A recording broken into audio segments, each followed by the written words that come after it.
Trending na, Thick Milo. Hello mga kaputrip!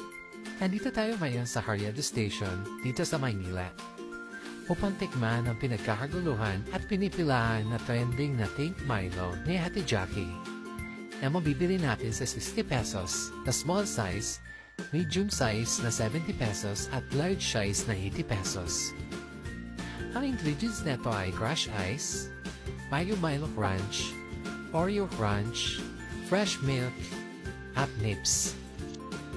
Sa pwesto natin, Jackie, hindi lang Thick Milo ang matitikman natin. Meron din nati-trending na lechon ni Jabba rin na napakamura at fruit ninja na napakaraming sausawan at higit sa lahat ang pinaka-trending na bagay ng mama mo. Kaya sa susunod na mapunta ka dito sa Proyecto, maaari mo